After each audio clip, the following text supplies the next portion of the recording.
vanish, being replaced by an endless hunger for power and beauty. What? Now taxes? Zero, rockstar rap, he raps guitar hero. Leopard through batons like Speedos on Speedo. Charging to the game. Push me to the side. Fell in love with something greater than a bad suicide.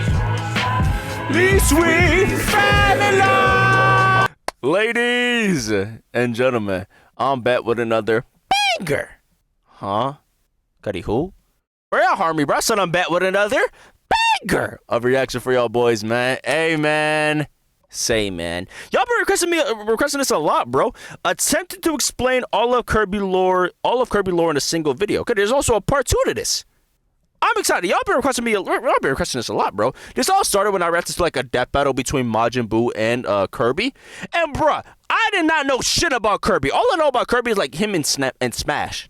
That's how I know about him, right? I know he's like pink. Now I know some shit because of the death battle, right? He's pink. His like stomach's like some fucking endless void. What y'all's been saying, because I asked if he was like a good guy or is he kind of like he does what he wants type of character. Y'all been saying like he was a kind of a chaotic good type of guy. So I'm excited to see his lore, bro. I'm excited. This was done by the RPG manga. Cuddy, why does the manga have an RPG? Who knows? Cuddy blows me up. Warning, this video contains spoilers for all Kirby games. No! Guys, we can't watch this, sorry. I actually was kind of wanting to play Kirby. Alright, fuck it, end video. I wanna rap, but the bitches want me though. Dude, imagine.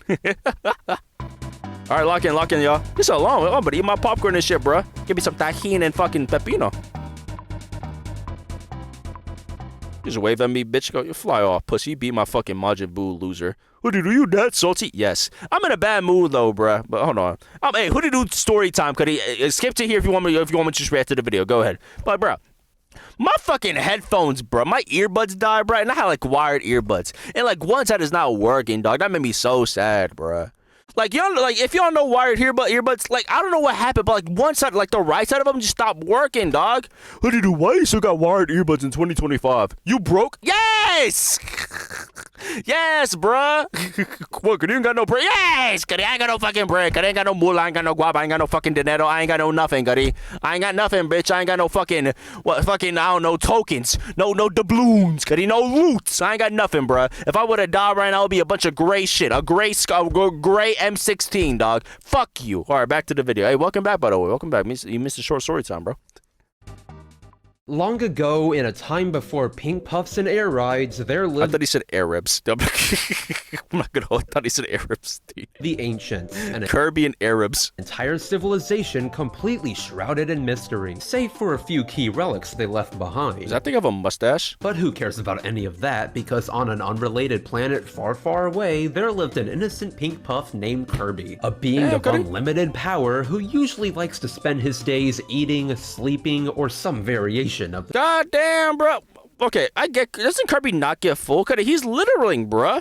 Eat the fucking apples, bitch. Who did you eat the stems? I mean, not the stems, but like, bro, there's still apple on them shits. There's still meat on them bones. Cause you can eat them shits. You littering, bruh. Two. However, this would all change when a certain self-proclaimed monarch would steal all the food in Dreamland, initiating a rivalry that would be sure to last an eternity, or at least when they felt like it. As Wild King Dbz would be the first antagonist of the Kirby. God, they did his ass dirty with the drawing. I ain't gonna lie, bro. They drew his ass like a fucking angry bird. No wonder you mad. Timeline, he'd soon transition into less of an actual villain and more of an ally slash punching bag for Kirby to wail on in just about every game in the series. Since whether it be Dbz trying to prevent Kirby from releasing an actual nightmare demon, or just being possessed by an otherworldly force— What the fuck? Is that shit coming out his fucking neck? Oh my god, dude, you remember the eye from Regular Show, bro, when Benson hired all the security cameras? Oh my god, dude. That shit is horrifying. Can he feel that? This king never seems to catch a break. Though speaking of possession, that brings us to our first real piece of Kirby lore, Dark Matter. First revealing itself in Kirby's Dream Land 2, Dark Matter is an amorphous dark entity, more often than not taking the form of a black sphere with an eye in the center. I ain't gonna lie, that fits kind of hard though. But why does he need a face? He just feels like it. Also, he has no hands. He's just holding it with his dick. Does he even have a dick? I don't think he has a dick. Maybe it's just really grippy, dude. ear. Dude, imagine just being like, this video is just an introduction to me, bro. What an intro. What a start. Grippy.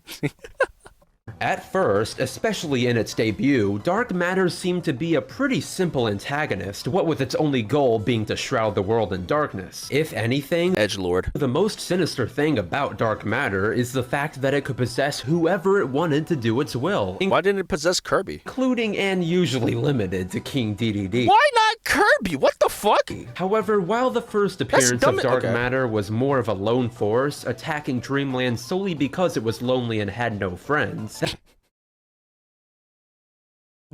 Is that the canon reason, or was he making a joke? I don't know.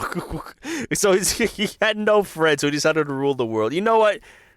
That's accurate, I feel like. That's actually real, by the way. Oh, it is? In Kirby's Dreamland 3, is that a sperm? The next installment of the Dark Matter trilogy, we would finally begin to see the bigger picture in terms of this ambiguous villain. Enter Zero, the supposed source and leader of Dark Matter, who, much like the one before it, targeted Dreamland in an effort to engulf the planet in darkness. Well, did he also have no friends? Was he also a loser that fucking got bullied during lunch and shit?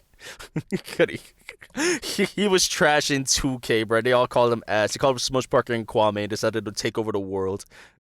Imagine that's what happens, bro. Some fucking dictator takes over. Why, dude? They fucking ruined my street racing in GTA 6, bro. I had to do it to them, bro. Or GTA... They fucking teabagged me in Halo, big dog. He had to go.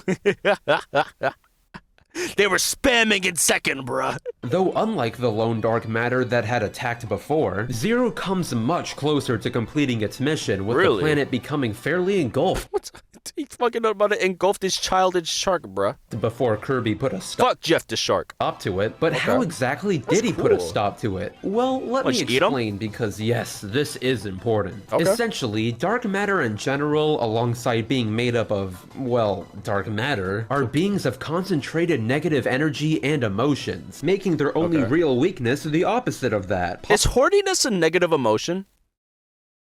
No, I don't think it is. I think it's bliss. I think it's a positive emotions. Just take the aptly named Love Stick. Oh, what the fuck? Oh, it is a positive emotion.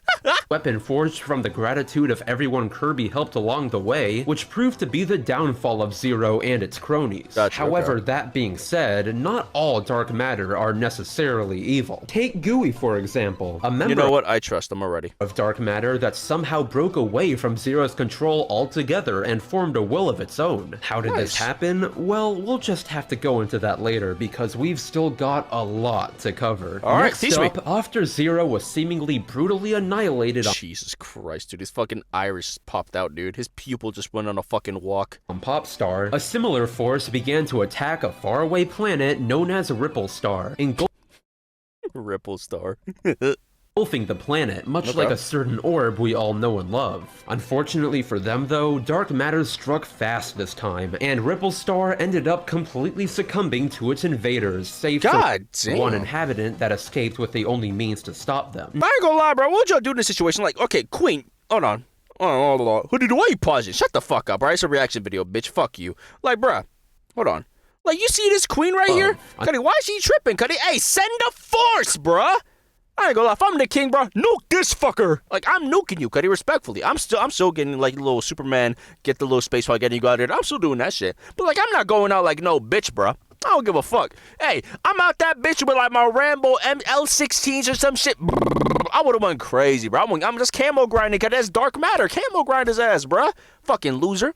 Not the queen, I mean, kind of. Means to stop them. Now, I won't give you a complete summary of Kirby 64, since aside from dark matter possessing some familiar faces and the mysterious ruins on Rockstar, there math-ass level really isn't that much to unpack in the beginning. Instead, it's towards the end of the game that things really start taking a turn for the dark when Kirby arrives at the 5th planet in the game, the moon? Shiver Star. Because, I mean, it kind of speaks for itself. Oh, that's so doesn't cool. It? Plus, hey, I guess this kind of explains where Adeline came from, or at least her ancestors. Though moving on to the corrupted Ripple Star, after defeating Miracle Matter and expunging the planet of all dark matter, the Dark Star reveals itself with a familiar face at it. What the fuck? Its core. But hold up a minute, wasn't Zero destroyed in Kirby's Dream Land 3? That's what I'm saying. Well, kinda. In the case How are you kinda destroyed, bruh? of 64, it's heavily implied Zero was revived using the body that was cast away towards the end of its first fight. So after yet another mildly disturbing battle in a game made for kids, dark matter was once again supposedly defeated, never to return again. At least for another game or two. Yeah, I'm about to say, hell, that motherfucker coming back, bro. You better, hey, you about to press ready up in the lobby, bro. He chilling. So taking a step back from dark matter, let's talk Kirby Superstar. Now lore-wise, there isn't that much to be had here, what with most of the sub-games being standalone stories, like Dynablade or Revenge of Meta Knight, where Fuck Meta Knight, bro! Knight attempts to start an actual war just to get Dreamland's inhabitants to be less lazy. But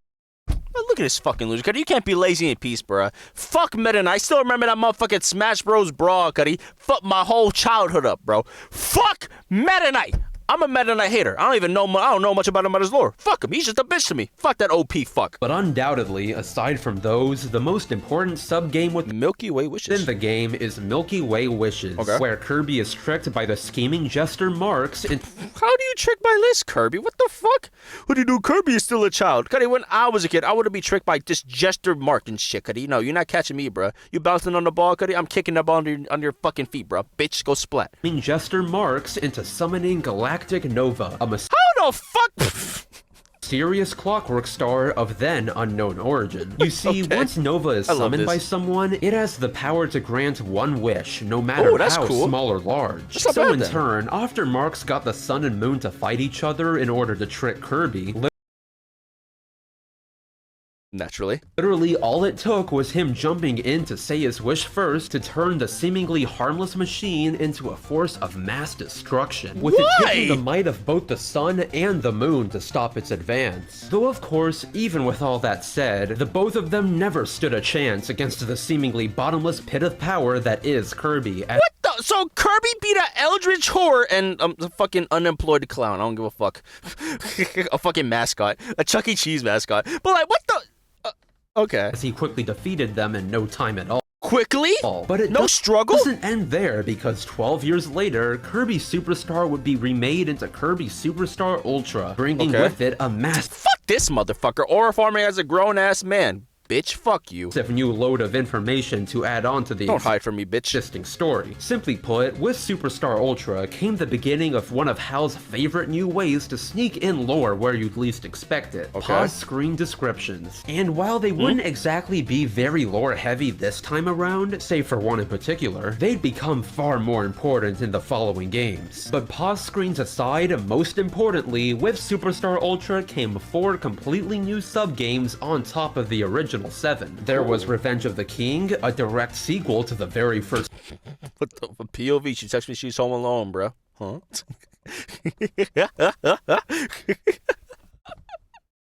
game in POV, the motherfucker going 1 and 7 and 2K rec is talking shit, buddy. Huh? Come again?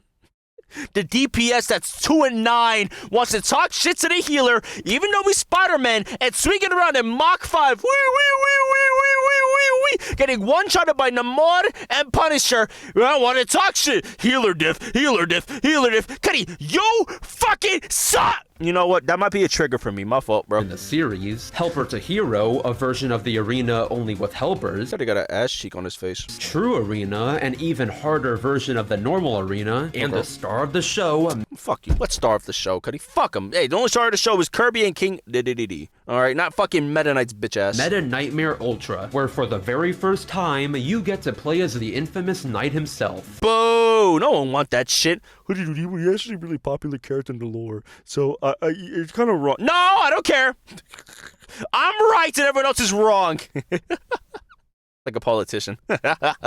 Now, Meta Knightmare Ultra is a bit of a tricky case. Badass drawings. Technically, the events that take place in it aren't exactly canon. Instead, they're more of a what-if scenario, where the events that take place within the modes flesh out certain aspects of the lore while never canonically taking place within the main story. That clock still has a mustache. That's funny to me, bro. Is my video 1080p? Or is it like, it's just the quality? That's 720. What the fuck? Oh, it's okay. Max is 720. Alright, whatever. in point, Galacta Knight, the final boss of the mode and strongest warrior in the galaxy, sealed away due to fear of his immense power, has technically never made an appearance in the main series canon. Though at the same time, that doesn't mean he doesn't exist somewhere out there and could very well show up in the main series canon at any time. The true arena also falls under this category as well, serving as a what-if scenario with the conception of Mark's soul, a stronger version of Mark's who, after surviving the explosion of Nova, absorbed its power to get revenge on Kirby. And yes, as one does, yeah. And as great as all that is, by far the most important aspect of this is his new pause screen description, as it contains some pretty heavy foreshadowing. To quote, "Freaky ass monster, bro.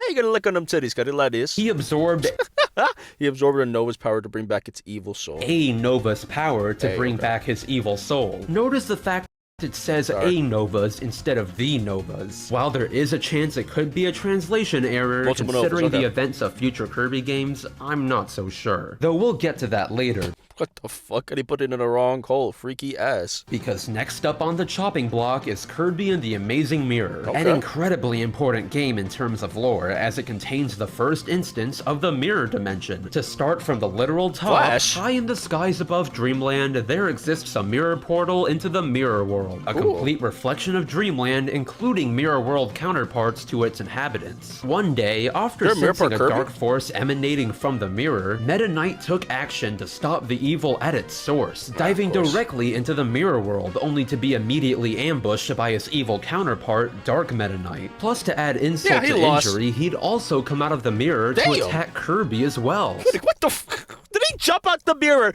land on the fucking ground, hit Kirby once, and then fucked up? Bro, I'm pissed. Did a drive-by. What the fuck? Splitting him into 4 versions of himself, much like another certain Nintendo game that came out around this time. But similarities aside, after journeying through the Mirror World and defeating Dark Meta Knight once and for all, the true mastermind is revealed. What the fuck? That's some shit from fucking Lord of the Rings. Darkmind. And wouldn't you know it, he's the Mirror World equivalent of or fucking Zero. Fucking Eye. Corrupting the Mirror World much like Zero corrupted the normal one. Though thankfully, once Darkmind was defeated, the Mirror World was left in the hands of Shadow Kirby, who would continue to protect it in Meta Knight's and Kirby's stead. Now nothing bad will ever come from the Mirror. Where the fuck was Mirror World Kirby at? What the fuck? Was he just like beating his dick or some shit? What the fuck? Cuddy, why? I ain't gonna lie, bro. I'll be mad as fuck if I'm Kirby. Why the fuck do I gotta step in whenever my counterpart is slacking on the job, bro? The fuck? Cuddy, do your job. The mirror dimension getting fucked up by a giant fucking Diddy eye or some shit. Getting fucking up, pew, pew, pew, pew, pew. Fucking everything up, right? Right? Fucking everything up. But yeah, I gotta get out of my way and save that shit because you're slacking. What was the fucking mirror Kirby doing? World again, right? Well, all I can say is we'll get to that soon. Motherfucker slacks off again. Cuddy, they hired Mordecai, bruh. Mordecai and fucking Rigby. Moving past Amazing Mirror, Canvas Curse, and Mass Attack, since the latter two are pretty much contained to themselves, we arrive at Kirby's Squeak Squad. Woo! It's Kirby's Squeak Squad. First, this game seems to have another pretty self-contained story, what with Kirby I ain't gonna lie, I'd be mad. Chasing after a piece of stolen cake. Yeah, I'd be mad as fuck. A gang of thieves known as the Squeak Squad. What the fuck, Cuddy? Is that fucking Rod Wave? Stole from him. However, as the game progresses and the Squeaks happen upon the treasure they assumed would grant infinite power, it turns out they'd get more than they bargained for, with their leader, DeRoach, being possessed by Dark Nebula, a member of dark matter that had been sealed away in a forgotten era, left alone for eons. What the fuck? And much like the rest of its kind, Dark Nebula would be no match for Kirby, being absolutely decimated by the Triple Star. So now with all those bits and pieces of lore out of the way, it's finally time for the next massive truckload of lore in the form of a little conniving alien who crash lands on Dreamland. Enter Magolor, the main villain of Kirby's Return to Dreamland, who solely through dialogue reveals a lot of important stuff. But before anything else, let's talk about the Ancients. First,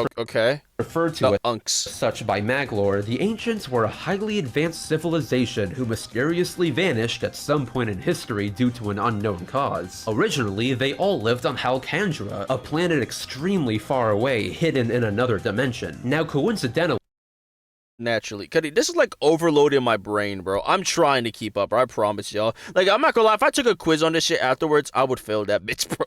I'm trying, I promise y'all. Magolor also says he's native to Halkendra as well, though considering his history with telling the truth, that could very well be false. Like, just take his ship, the Lore Star. That's a cool-ass ship. I ain't gonna, is that ship fucking iced out, bruh? While it does seem he's telling the truth about obtaining it on Halkendra, rather than excavating it in Dangerous Dinner, he most likely just stole the thing and heavily modified it. I would too, I ain't gonna lie. That shit hard as fuck. Hey, bruh. I'm just saying, if it's a convertible near me with the keys and the ignition, that shit hard as hell. Hoodydude, I would. No, I ain't gonna lie. Let me calm down, bro. Some fucking cops. Huh? What'd you say?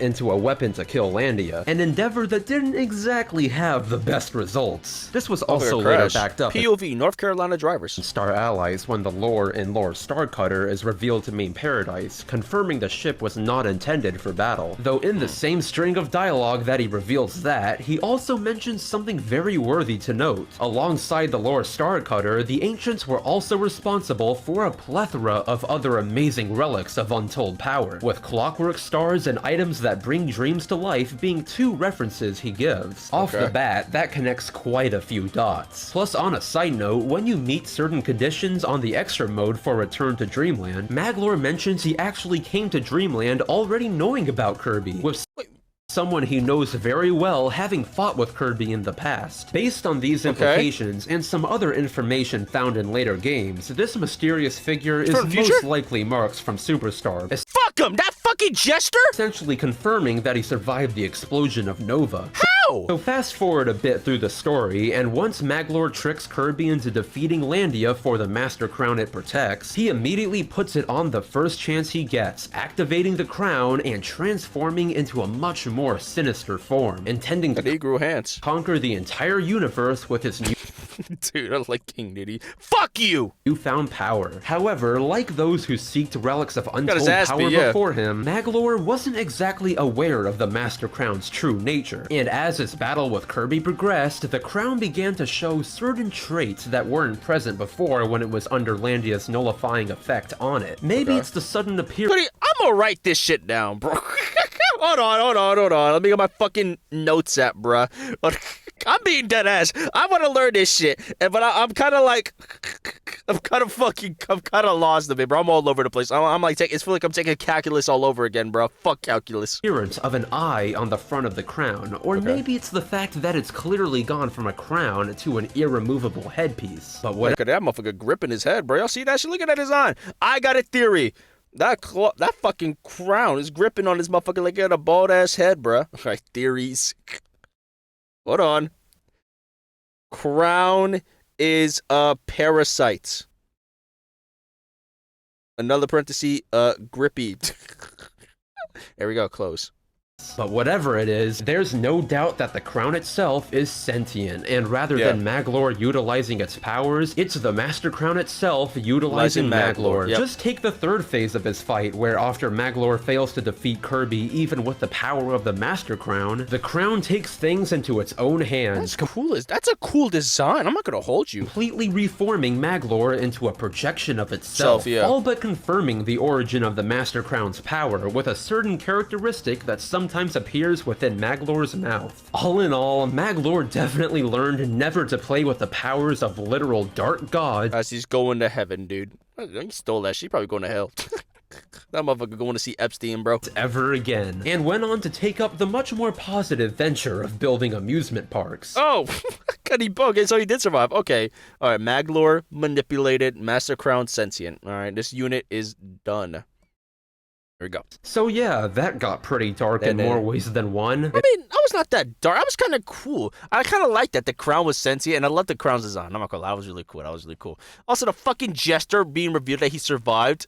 That was cool. See, I'm getting it. I'm getting a little bits of I'm getting a little bits and pieces, bro. Hold on. If only I could say things get any better from here on out. Next up, we'll be heading to the scenic heights of Floralia, a group of 6 floating islands that Kirby finds himself in after his house was swept up by the Dreamstalk. The Yes, as that tends to happen. Yeah, okay, I love this. Only problem is, alongside Kirby, King Dbz was also swept up with a Why? Leave him alone, bro! spider-like mage named Termina, mistaking him for the hero of Dreamland. And How? Look at him, bro! God, oh my god, how do you mistake him for the hero of Dreamland, bro? That's like an alien species coming to the fucking, like, coming to Earth and seeing a drunk, out-of-weight, pot-belly motherfucker. Damn, what are you roasting him? I mean, yeah, but look at him. And they're thinking of you are the leader of the Earth. I'm here now. and kidnapping him as a result. You see, while Floralia seems peaceful, it's actually ruled by a tyrannical queen who will stop at nothing to assure her rule is never disturbed. Overall, a seemingly simple plot for a Kirby game, all things considered. Where's the turn? At least it appears that way. Okay. Once the main story reaches its climax and Kirby meets the vanity-obsessed Queen Sectonia, there's what's she doing to Dee, bro? She sucked the soul out of her. Oh my god. Clearly something off, especially considering the queen would go as far as to physically fuse with the Dreamstalk solely in an attempt to preserve her beauty for. Oh my god, dude, this is horrifying. Why are the things coming out of her ass? That waistline is natural. I ain't gonna lie. Hey, you can't hate on that. I ain't gonna lie, look. Her waist kind of crazy. All eternity. Well, to find the answers to this mystery, we'll need to look at the other modes within Triple Deluxe, because much like Meta Knightmare Ultra before it, Triple Deluxe brings Dbz to her, another what-if scenario where the mode shows what would happen if King Dbz climbed the Dreamstalk instead of Kirby. Now, much like its Meta Knight counterpart, the only real difference in this mode is its finale, where after defeating Queen Sectonia, out of seemingly nowhere, the Dimension Mirror from Amazing Mirror appears, forcing Dbz to fight the mirror world version of himself, Shadow Dbz. What? Why? Why did that come out of nowhere? And that's not all either, because after defeating Shadow Dbz, the king actually enters the mirror itself to reveal an even edgier Dark Meta Knight. Oh, look at this fucking loser. He's so edgy, you got a little Kakashi scar. Fuck you! Hungry for revenge. But what does this all even mean? Well, let's take a step back here and start from the beginning. Based on information spread across a variety of pause screens, before the events of Triple Deluxe, Queen Sectonia wasn't always a tyrannical monster bent on world domination.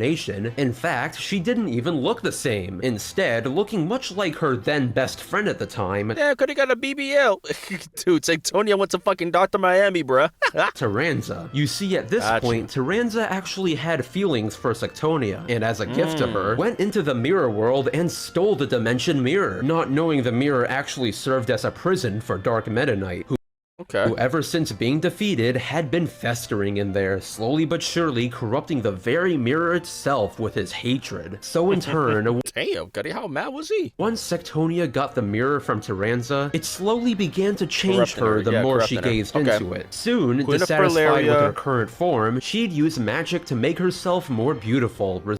Well, you did a piss poor job, I ain't gonna lie. That waistline is very problematic, in my opinion. All right, Queen of Floralia, corruption. Yep, I misspoke. Corrupted. Hold on. Got BBL.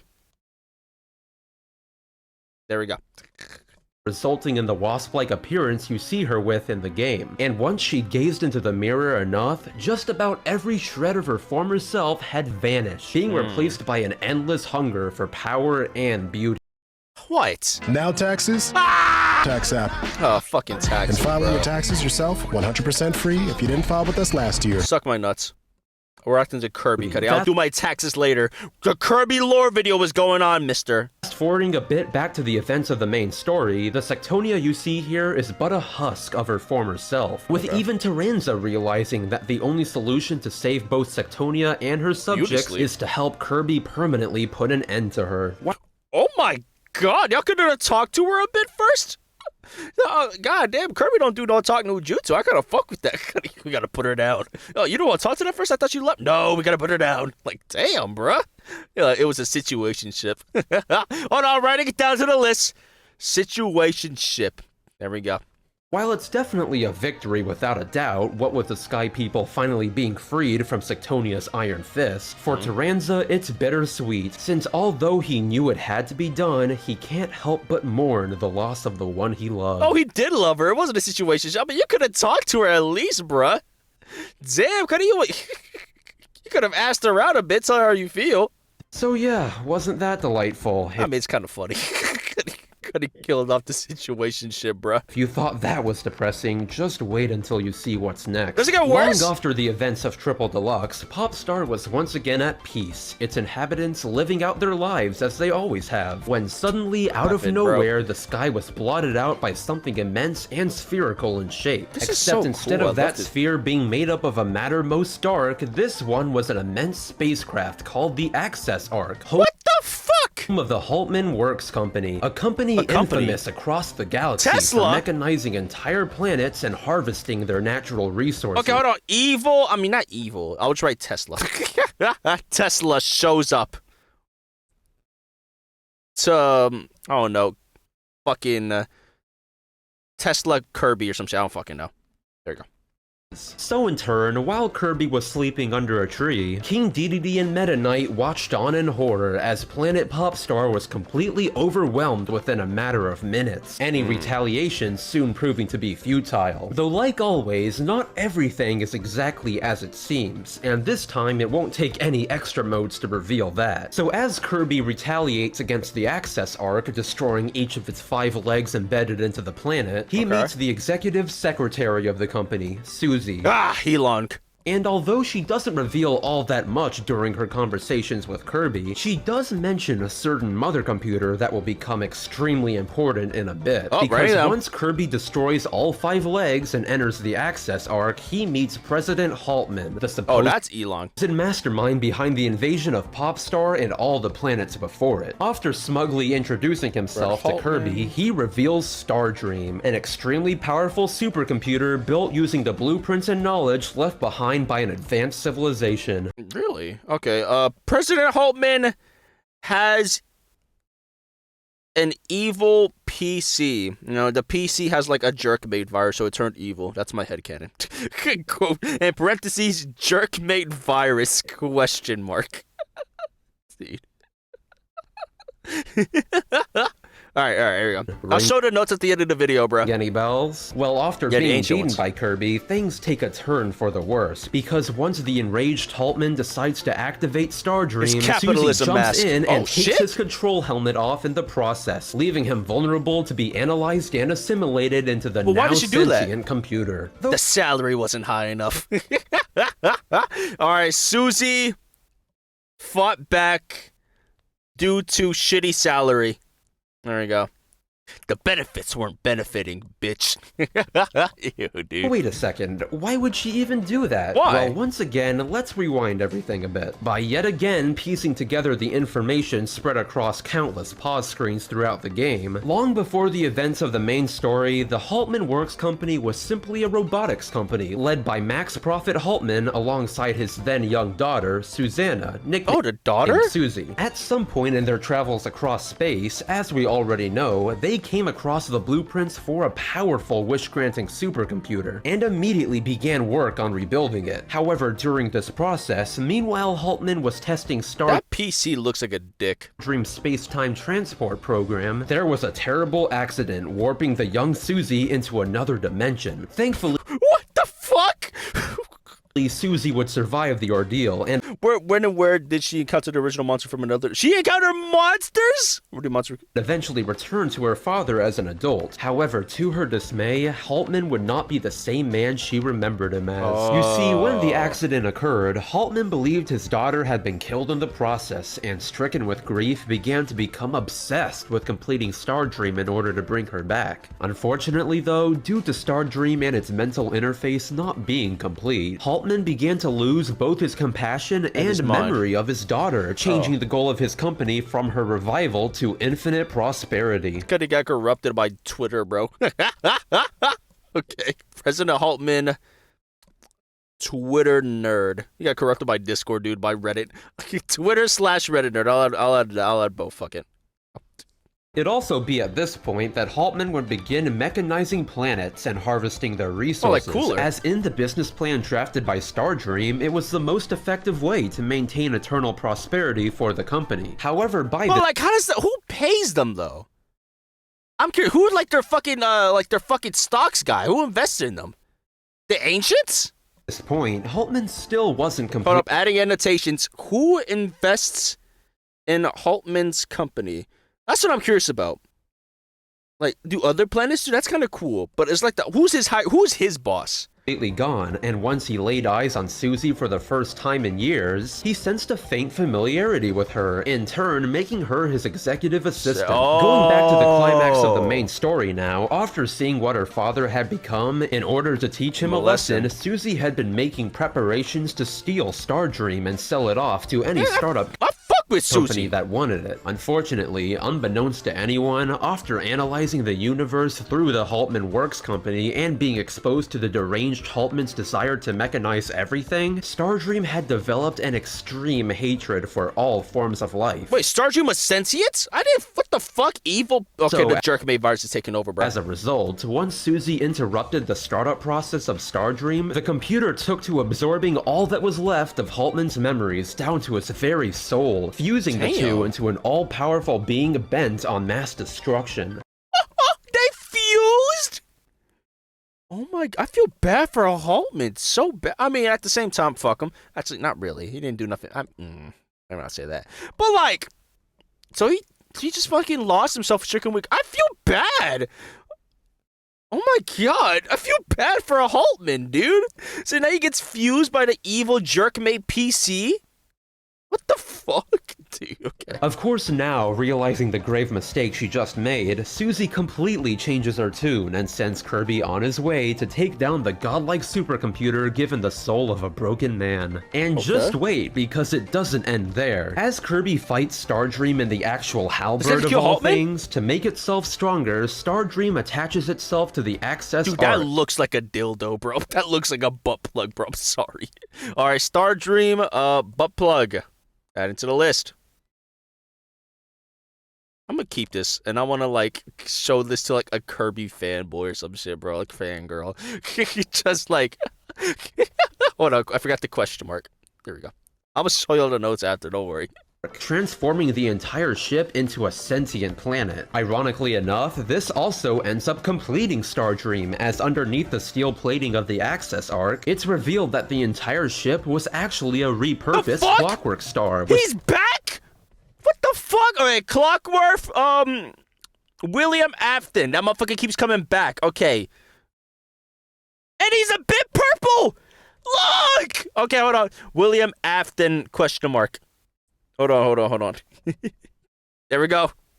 Stardream being the final piece to reactivate it. Yet again, technology that was meant to be used for the good of everyone, fallen into the wrong hands. Oh my Though goodness. before we move on to the, as of now, final chunk of Kirby lore, Planet Robobot has a bit more in store for us. First off, like Superstar Ultra and Triple Deluxe, Robobot brought in yet another what-if scenario with Meta Knightmare return. Oh my fucking god. Alright, Meta Knight, Unloved. Add it to the list. Hoodydude, actually very pop. Shut up! Unloved. There we go. A mode that, while does give some pretty valuable pause screen info, has a finale that is just insane. So in this particular what-if timeline, once Meta Knight defeats Haltman, Stardream recognizes him as its new admin and decides to test his abilities. And again, while this section doesn't really contain too much lore, it more just goes to show just how powerful Stardream is, with it being capable of not only producing a clone of the original Dark Matter swordsman, but Sectonia as well, with it even going as far as to summon Galacta, who in retaliation immediately destroys the computer. Okay, Galacta based. There we go. Exclamation point. Plus, hey, that mode aside, in Robobot's True Arena, there's another fun little tidbit Hal decided to sneak in. Basically, in the final phase of the Stardream fight, when Stardream sucks Kirby into its core, every time you destroy a piece of Stardream's internal mechanisms, you can actually hear a distorted version of Haltman screaming in pain, showing that while Stardream had erased most of his soul, fragments of it still remain, forever trapped within the malevolent Nova until someone destroys it for good. Oh my god! What did Haltman do? Dude, Hulkman got absorbed into the PC. Bro, he's too mad, bruh. Though now, with all that said, we've reached the final stretch. Ladies and gentlemen, get ready for quite possibly one of the most important lore dumps in Kirby history with the story of Kirby's star allies. Long ago, in deep space, a certain dark power was sealed away within a purple crystal called the Gemba Heart by a group of the Vandahar, BO2, or Gemdahar. Alright, let me write that. This is another subheading. Let me bold this one. There we go.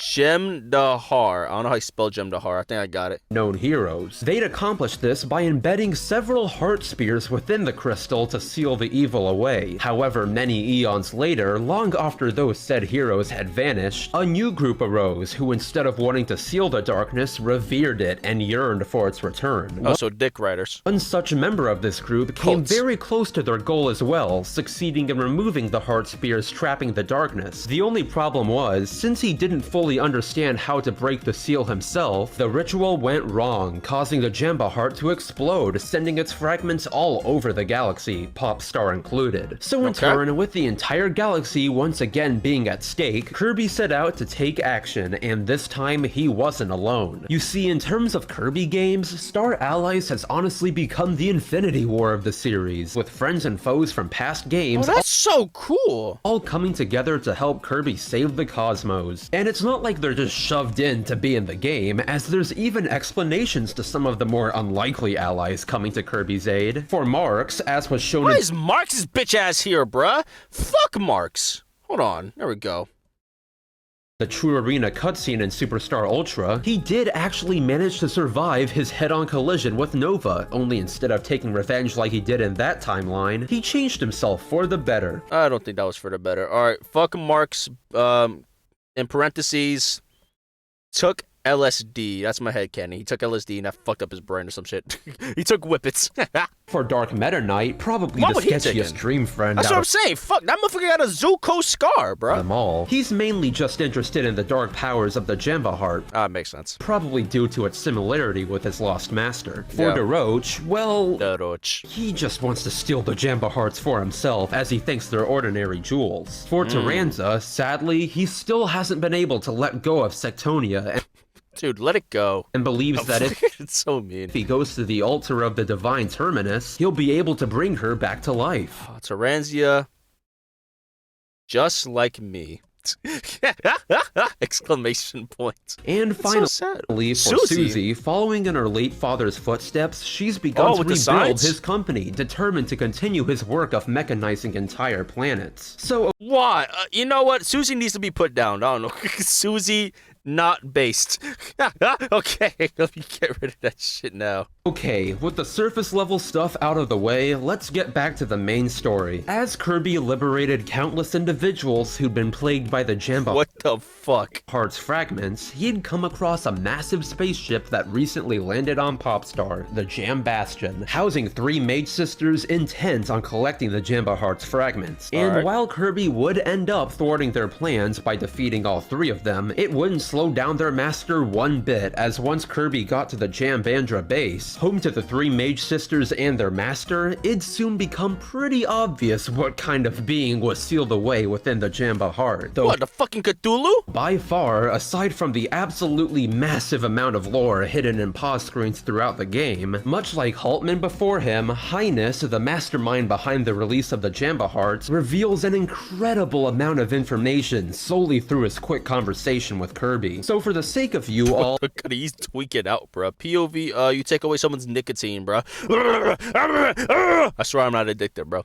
Okay, big bro. And so we don't jump around. All right, Hyness, crackhead.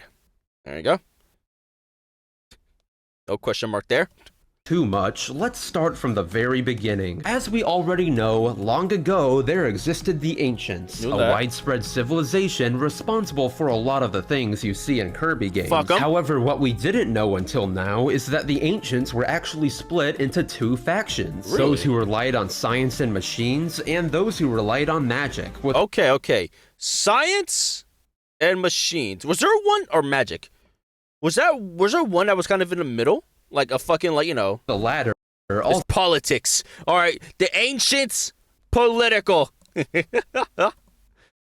also dabbling with dark matter. For a while, naturally. The two seem to coexist with one another, with the magical ancients even being the ones to stop a galactic crisis that threatened everything, which, while not confirmed, is heavily implied to be Galacta. Plus, this is also supported by the fact that he comes out of a portal Hyness made in the what-if mode of Star Allies. Though one day, for some unknown reason, the scientific ancients decided their magical counterparts were too much of a threat and betrayed them by banishing them to the edge of the galaxy. Why?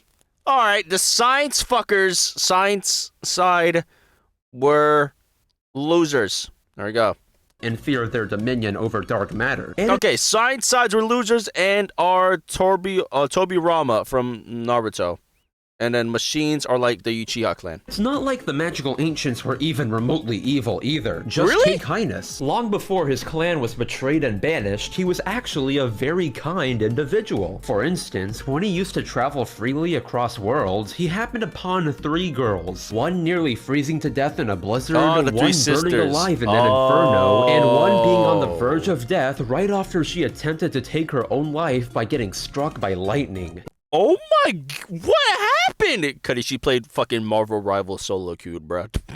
Alright, going to the list. In all 3 cases, Hyness saved them, at the same time unlocking their hidden potential for certain types of magic. Cuddy, that's a fat ass nose, bruh. I ain't gonna lie, Hyness. You can, Cuddy, leave some air for me, bruh.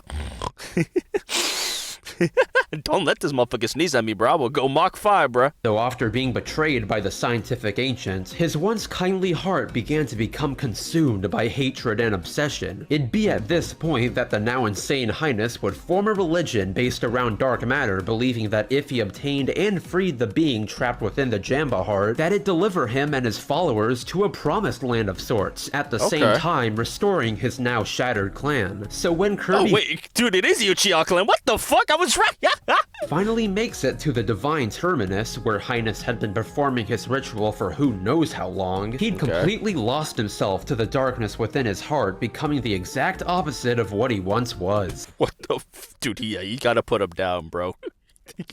He's a little Jabberwocky now, dude. Like the dance group, holy fuck. Even when it came to the 3 sisters he saved eons ago, Hyness in his insane state only saw them as tools to be used, becoming abusive towards them at times. He lost her ass. Even once Hyness was defeated, he'd become so obsessed with the revival of his Dark Lord that he sacrificed not only the 3 sisters to it, but himself.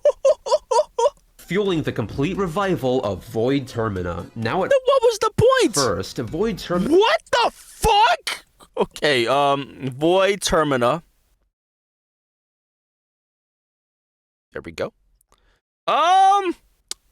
Steroids. That's going on a list. Question mark. Hey, not a question mark. That's an exclamation point. Cause she's on roids.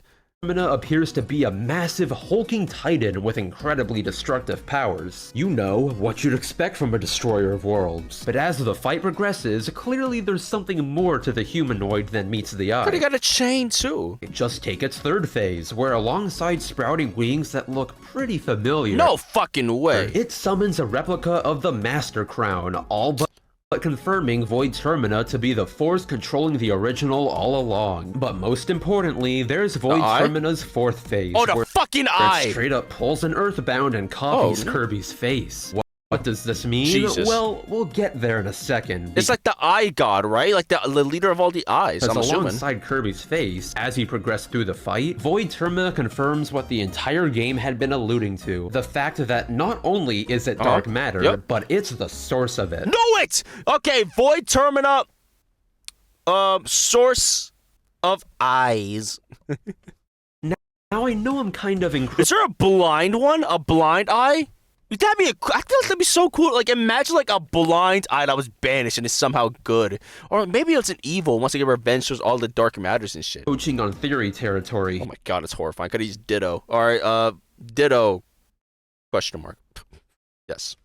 here, but hear me out, because this just lines up too perfectly. As stated in various pause screens, Void, aka Dark Matter, exists in all dimensions, accounting for instances like Dark Mind in the Mirror World, and even Dark Crafter in Kirby and the Rainbow Curse's Seventopia, though by far the most game-changing piece of new information expressed by these pause screens is the true nature of Dark Matter. Remember how in the Dark Matter trilogy, Zero's only real weakness was the power of positive emotions? Well, it turns out that was a lot more important than we ever realized, because in this pause screen right here, it's revealed that depending on the type of energy that's gathered, dark matter will not always necessarily be a force of evil, explaining how GUI even came to be. But aside from all that, using the information we get from pause screens and the fact that Void Termina's roar is literally just a slower version of Kirby's voice, there's a pretty good chance Void Termina is actually related to Kirby. With like what, a cousin? The game heavily alluding to the fact that if Void Termina was born using purely positive energy, he could very well end up looking a lot like our titular Pink Puff rather than a dark monstrosity. And on that note, taking all of that into consideration, not only does this game pretty much spell out the origin of dark matter, but from the information we're given, Kirby himself may very well be the outcome of Void being birthed with pure positive energy. Oh. That's so okay. So Void Termina is Kirby unloved. So there you have it, right? All of Kirby lore wrapped up nicely with an Elder God. Well, not just yet, because after Void Termina was defeated, Hyness would fall into a dimensional rift, absorbing all the dark energy Void left behind and encasing himself in yet another Jamba Heart. What about the sisters? What about the sisters? So in turn, once Kirby releases him and defeats him in his corrupted state, the three mage sisters who've also been corrupted challenge Kirby as well, leading to him both defeating them again and purifying them with Okay, that's all I care about. Fuck the Hyness. Friendheart, finally resolving the hatred that had plagued them for so long. Alright, Kirby based. Kirby might be a good guy, guys. In fact, this is honestly a pretty happy ending in Kirby terms. What happens? With there being no dead dads and no dead crushes. Plus, in a completion picture for the mode, it seems like even Hyness has finally begun returning to his old ways, relaxing with the three mage sisters on a beach. Oh, he's taking a photo. But wait just a second, since while Hyness seems to have finally found peace within himself, there's one more looming entity I haven't touched on. If you thought the lore around Void Termina was convoluted, then oh boy, you haven't seen anything yet. So okay, in Star Allies, there's a what-if mode called Guest Star Allies, where it depicts what would happen if one of Kirby's friends confronted Hyness instead of Kirby himself. What? Ah! I don't drink. Red Bull gives you wings. What the fuck?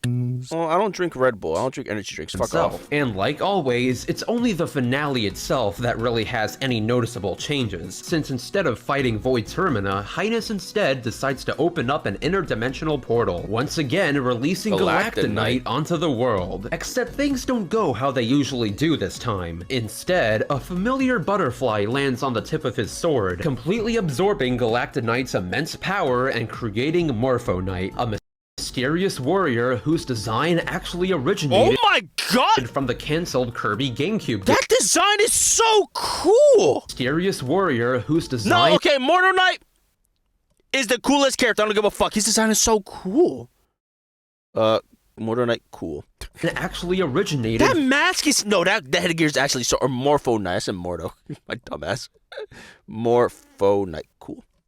From the cancelled Kirby GameCube game. So as cool and completely random as Morpho Knight is, let's touch on that butterfly for a second, because I'm not joking when I say it's literally been with Kirby all along. What the fuck? What the fuck? Butterfly? God. Okay, question mark. Okay, there we go. While the specific orange one has only appeared in every mainline game since Return to Dreamland, butterflies in general have been appearing alongside Kirby ever since the very first game, meaning a being capable of absorbing the actual strongest warrior in the galaxy has been with us this whole time. That's horrifying. Why didn't it absorb Kirby? Now I know what you're saying. What in the actual hell is even happening anymore with Kirby lore? And honestly, for this one, I share your sentiment. I ain't gonna lie, they're high. They're just go whatever seems cool. As of now, because this is cool. Morpho Knight is cool. Morpho Knight and the nature of the butterfly are mostly shrouded in mystery, with the only real information about them being the fact that the butterfly is a supposed being of paradise, and that Morpho Knight is associated with a judgment day of sorts.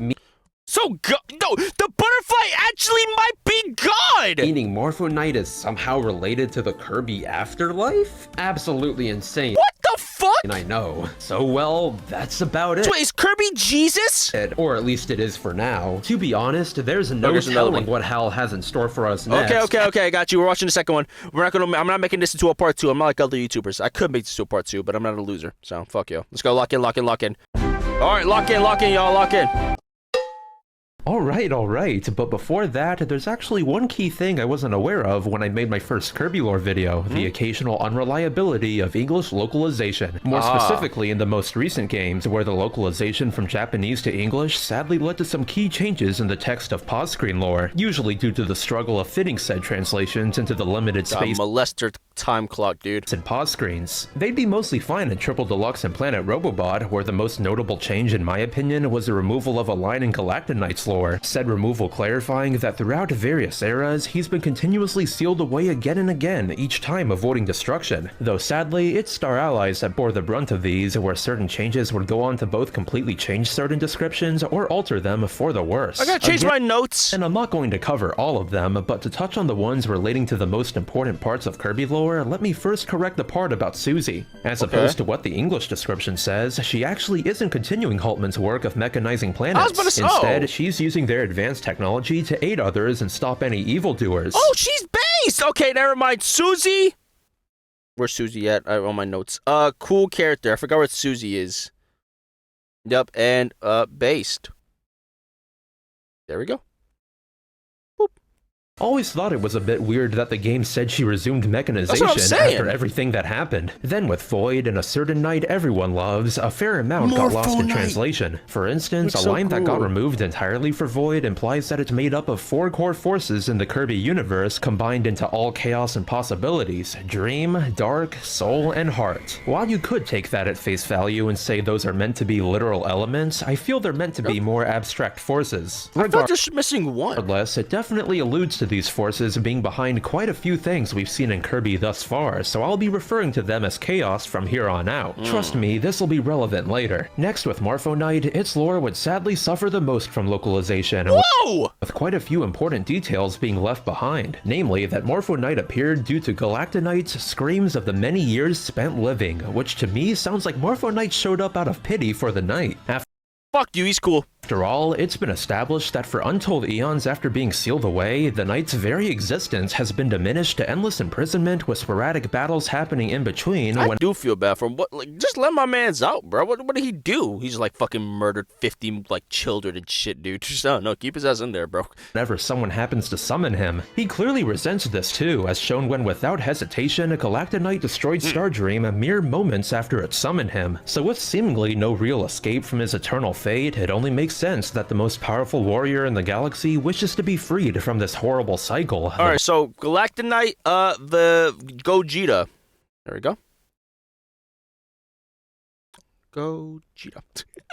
There we go. These notes are about to make no sense, bro. It's like the fucking... To the average person, but we're not the average of Kirby fans, bro. Butterfly granting his wish by annihilating Galacta Knight and absorbing his power. We're starting off heavy with this video. Then, in another bit of pause lore that got cut in localization, there's a line that reveals the butterfly is fully capable of traveling between dimensions. Considering recent events, this tidbit is more important than ever, but that'll have to wait. Translation mishaps aside, Kirby and the Forgotten Land isn't the only Kirby game to be released in the past 3 years. In the gap between Star Allies and Forgotten Land, there were 2 minor spin-off titles that both came with some pretty notable details. In Super Kirby Clash, I'd approach this game like you would many of mainline Kirby's extra modes, where despite not being canon, there's information inside that illuminates some things in the main universe. Or well, things singular in this case, because at the very end of Super Kirby Clash's campaign, Galacta Knight shows up, and instead of the usual shtick of his lore further emphasizing how powerful he is, is or how he got sealed away, this is probably the craziest information dropped about him so far. He's LeBron. You see, rather than being called Galacta Knight here, this game refers to him by the all-new name of Eon Hero. And oh,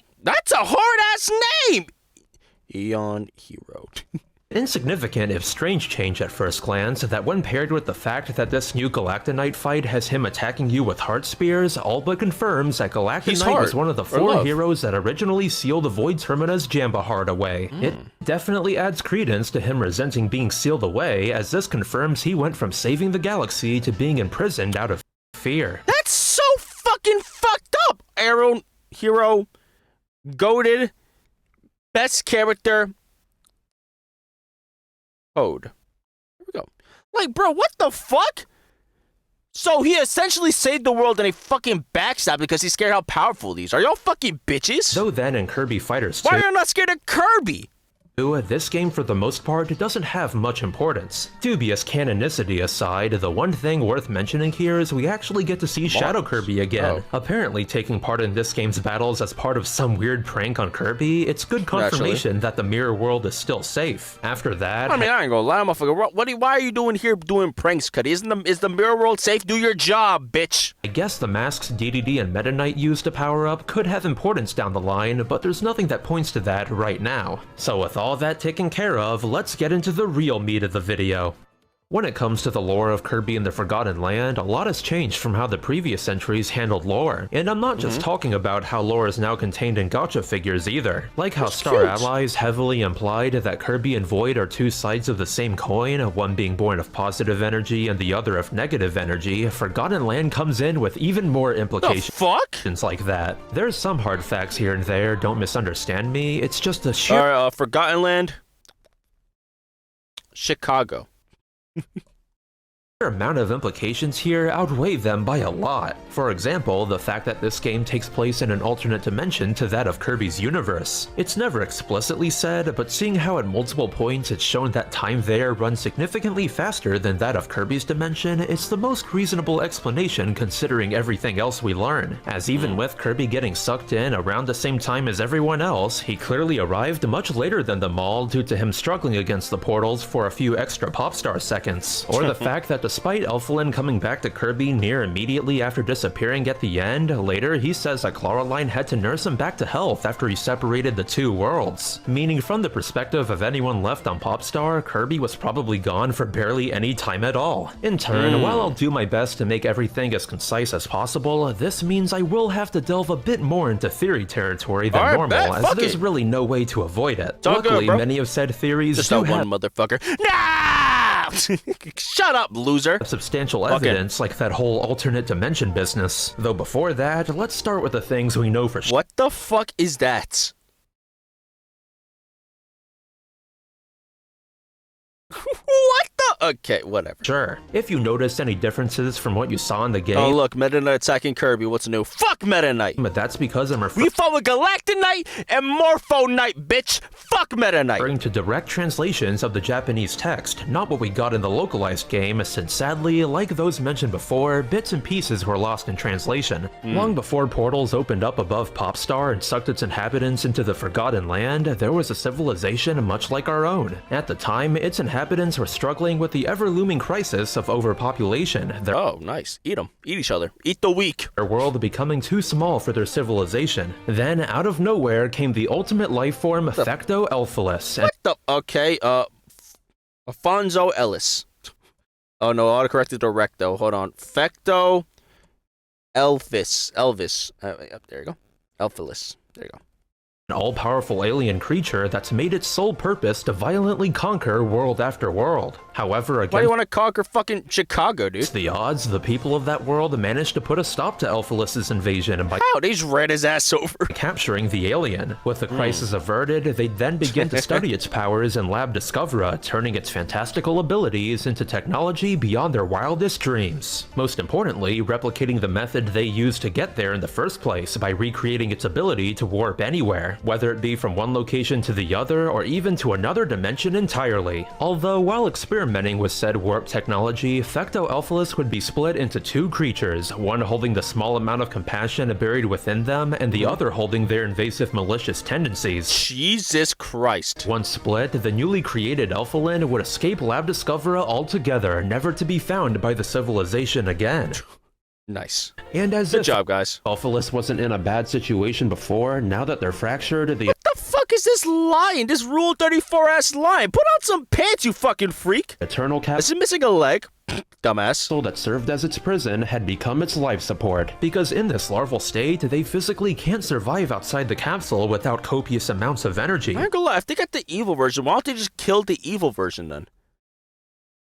If they know it's pure evil, kill the evil thing. Break the fucking glass, let the fucker drown. Thus, once they'd used up their invader completely and became a highly advanced technological civilization, the solution to their woes had become perfectly clear. Use their newfound warp technology to leave their cramped planet behind altogether, their destination being pretty obvious if you've noticed certain parallels to other aspects of Kirby lore, which brings us to the next round of major implications. That's so cool. Cut compared to later ones, in Possessed Leongar's pre-fight speech, there's one line in particular that brings with it one of the biggest revelations in Kirby so far, as when he says that the Forgotten Land's inhabitants left for a land of dreams. Are these the ancients? Oh shit, hold on. So the people from, how would make so much sense though? That would be the ancients with the time dilation shit that would account for, like, you know, the fucking time, like.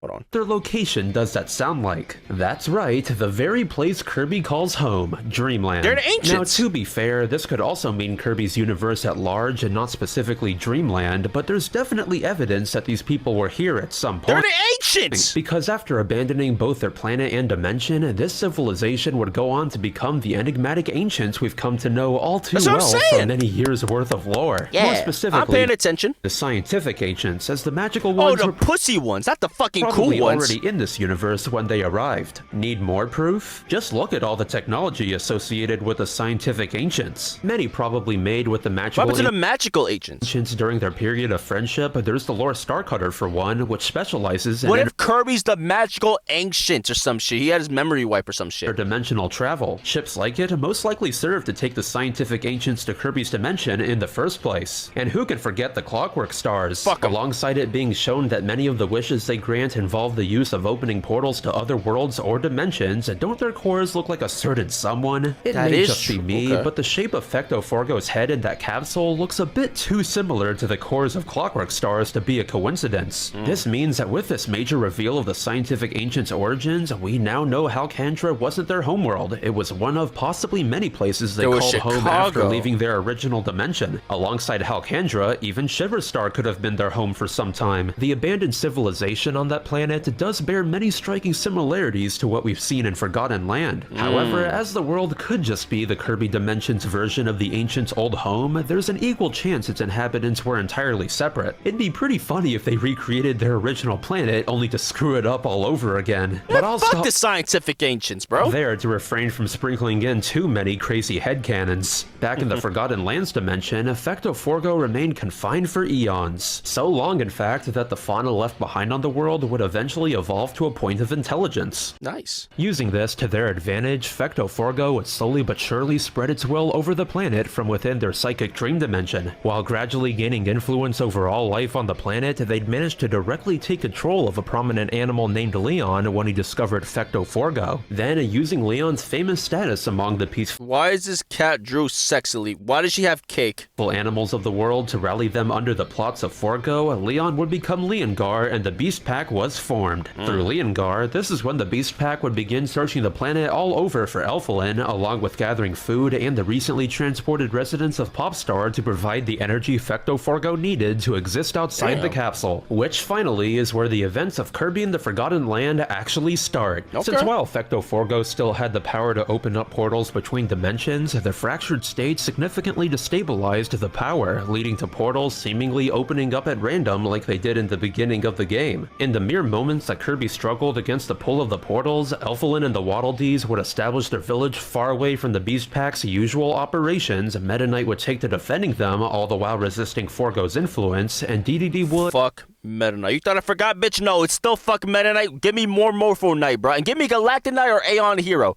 Would, well, fail at resisting to say the least.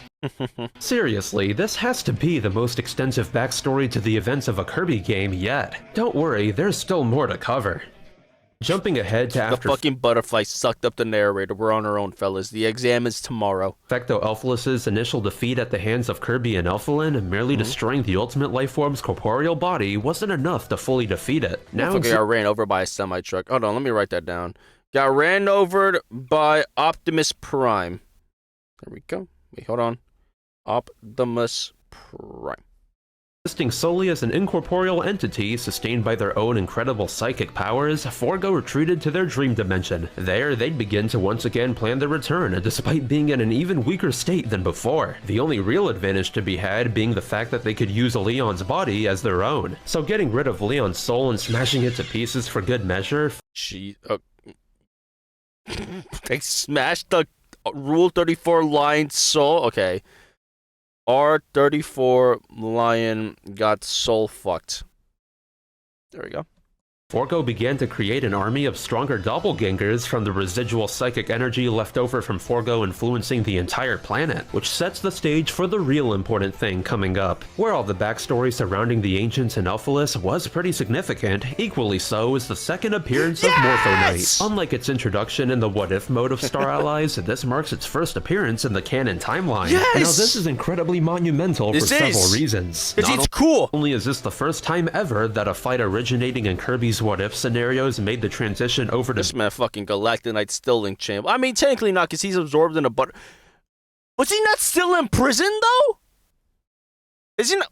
Being 100% canon, it also raises even more questions about Morpho Knight itself. For one, while Hal was definitely alluding to Morpho Knight eventually crossing over into the canon universe before, I did not expect it to happen so soon. The Miles Morales of the Kirby universe. It's still an incredibly mysterious entity, but we do still learn some interesting details. Namely, its appearance right before Fecto Forgo's soul was about to fight Kirby reinforces Morpho Knight's nature of reaping all-powerful characters that have lived unnaturally long. As much like Galacta Knight before it, Fecto Forgo has also been trapped for an unimaginable amount of time, only surviving due to its sheer power. But it could also be as simple as Morpho Knight absorbing him solely due to his power, like the gacha lore states. When it comes to Morpho Knight this time, it's actually what happens after you fight him that brings in a lot of very important illusions. Like how when you beat him, rather than only dissipating back into butterflies, Fecto Forgo manages to escape. And naturally, before we get to all of what comes next— the Rule 34 cheetah.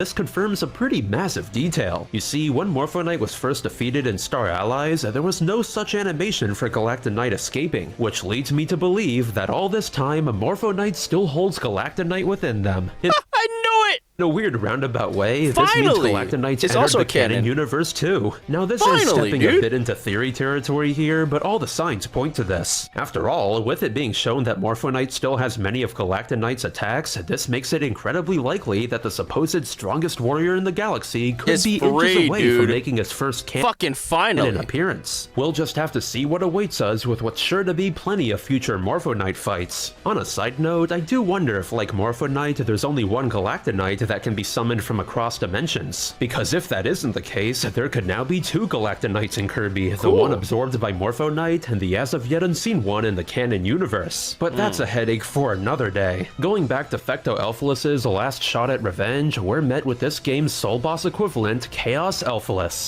What the fuck?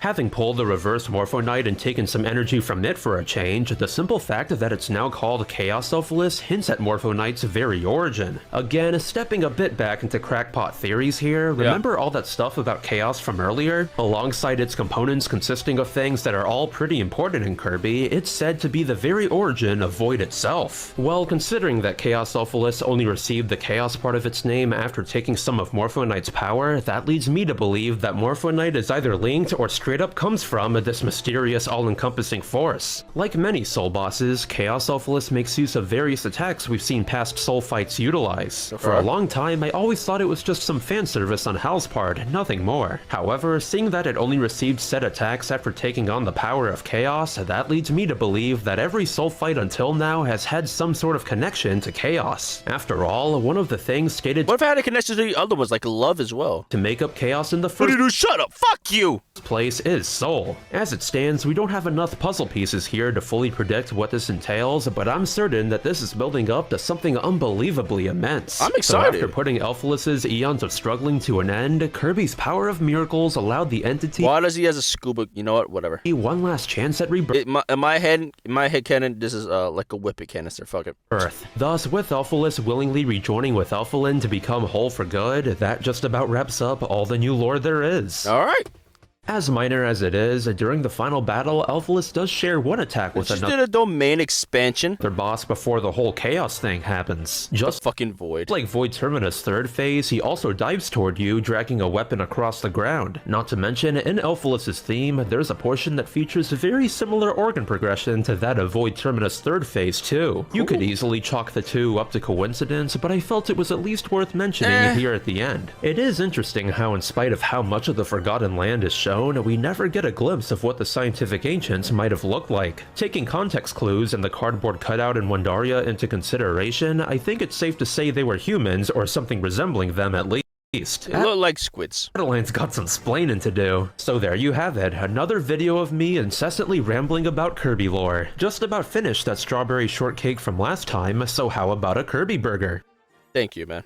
Real quick before I thank my patrons, as I'm sure a good number of you found me from my Kirby lore video in the first place, I've actually made more Kirby videos since then. Do check them out if you need your hunger for Kirby satiated that much more. And now, to those who've continued to help out the channel, I'd like to give a heartfelt thanks to Nathan and everyone else who's decided to contribute. You guys are the best. That was a if movie, you want to help me continue making more cool. videos like these and receive a special thank you amongst a lot of— Creamy. Can I show y'all my notes? Hold on, I like these notes I took. All right, here are the notes. Theories: Crown is a parasite grippy. Master Crown sentient. Magolor dream rides. That sounds sexual, but it's not. Cleana Floria corrupted, got BPL, died from situationship. Tesla shows up to Tesla Kirby. President Haltman, Twitter, Reddit nerd, has an evil PC, jerkmate virus. Mother computer, also the evil PC.